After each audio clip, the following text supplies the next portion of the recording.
Many thanks for making time for us today. And of course, it's day 5 of the 14 days stipulated by the Constitution, Article 140, for a presidential petition to be heard and determined. And today is the last day by which any respondents can file their affidavits in response to any of the petitions that were served or delivered to the Supreme Court on Monday. This is what's happening so far.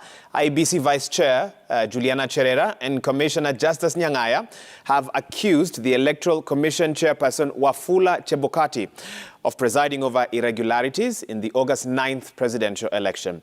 Now, Cherera, in her submission to the Supreme Court, says Chebukati worked alone and sidelined other commissioners on critical duties, as well as delegation of important roles to IEBC staff. Commissioner Nyang'aya also now says that a foreigner and 3 IEBC staff were able to access the servers, pull down results from polling stations, and upload fresh ones. Safin Achieng has been camping at the Supreme Court, specifically the sub-registry there at next to the Milimani Law Court, since early morning, and now has more details for us. Safin, what more can you tell us this afternoon? Indeed, Wahiga, thank you so much. We're coming to you live from Milimani Law Courts, like you have rightfully indicated, at the sub-registry of the Supreme Court right here at Forodha House.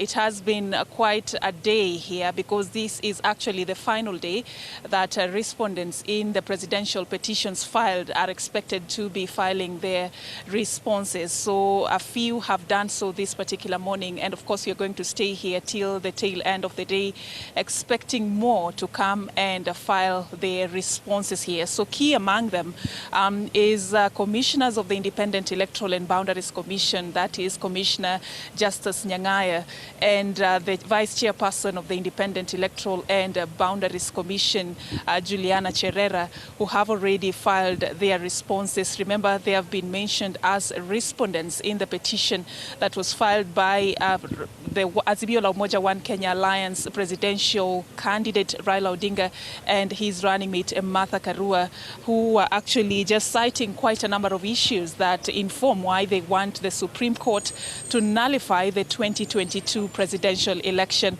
So just to take you through the key highlights of the affidavit by the Vice Chairperson of the Independent Electoral and Boundaries Commission, of Juliana Cherera, she says actually she's accusing the Chairperson of the Commission of what she terms as lack of transparency and treating other commissioners with contempt. She says that ever since herself, together with Commissioner Justice Nyang'aya and Francis Wanderi joined the commission, they have noted a few issues in their working relationship with the chairperson of the commission. And this touches on quite a number of fundamental functions of the commission, which include the fact that in the transfer of returning officers in the run-up to the 2022 general election, the chairperson did not consult the commission on this decision. Actually, she says that on 30th of March 2022, the chairperson circulated a list to political parties that indicated his intention to transfer returning officers of different polling stations. And of course, this was something that was done without the approval of the commission. The commissioners held a meeting when grievances were raised about this, and of course this actually resulted to them agreeing that based on the short period leading up to the election, they will just ratify the transfers of the returning officers, but they were going to come up with clear guidelines on how such transfers were going to be implemented in the future. But of course, something else that she has touched on is the fact that the commission chairperson Wafula Chebukati failed to convene a meeting to appraise the commissioners on the implementation of the recommendations that were raised by the independent audit that was conducted on the voter register by KPMG. That also was one of the issues she has said the commissioner chairperson failed to do. But another key issue that actually is raising a lot of concern is the fact that Juliana Cherera is claiming that they were not informed about a decision that was taken to print 2 Form 34As. And this is something that they only found out when they visited Lycos, this is a company that was contracted to print ballot materials in Greek.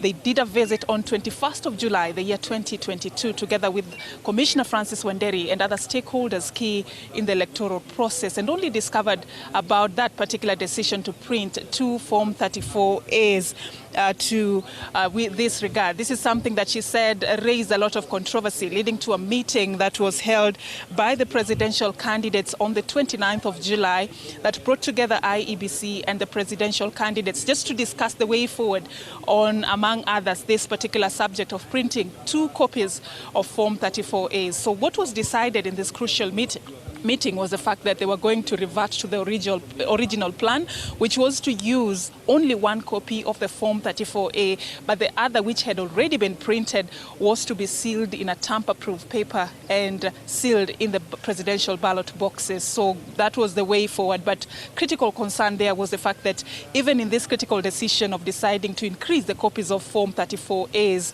on which the results of the presidential elections are indicated and recorded, the commissioners were not consulted by the chairperson.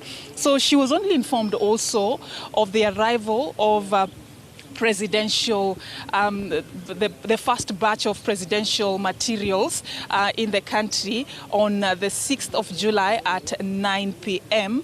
That was to inform her that the first batch of the ballot papers were arriving in the country on the next day. But just joining me to, just speak more on this particular matter, to just give more light about the response by Juliana Cherera is, Anthony, who is Apollo Mboya, who is representing her in filing this particular response. So just to get your, depth into this, what are some of the key issues that the Vice Chairperson of the Independent Electoral and Boundaries Commission is raising in her response to the petition that has been filed? Thank you very, very much. I've just filed today the response of the Vice Chair to the Electoral Commission. While I will not go deep into it, but the Vice Chair has laid bare what was happening in the Commission when they came in as commissioners in September 2021 and up to the date of election and after the election, so that Kenyans can know what was going on in the Commission. Basically, that is what I've filed today, and Kenyans will understand whether they had a commission or they only had Chebukati. Yes. Maybe just to cite 3 key issues that stand out for you that gives her response weight. What is it that stands out for you? The main issue is of governance and how it was a one-man show in the commission, and how the commissioners were being treated by the chair of the IEBC. And it will be clear when the case starts, and the whole of the country will see whether there was an electoral commission or not. Yes. All right. Just final question. In that response, does she indicate also her attempts to gain back her position as part of the commissioners at the commission? Because she has cited quite a number of issues that says they were sidelined, they were left out on most of the critical decisions that the chairperson took. What is it that she did as a commissioner representing the interest of the public, and has she indicated that in her response to the petition? Yes, the Vice Chair has laid bare everything and all attempts to improve the governance structure within the IEBC, including various internal memos. Again, she has also put minutes of meetings and the concerns that they raised. And even as far as yesterday, when they requested the chairman to convene a meeting so that they can take a position on the election petition, they got a response from the CEO on the direction of the chair that they will meet on 31st of August.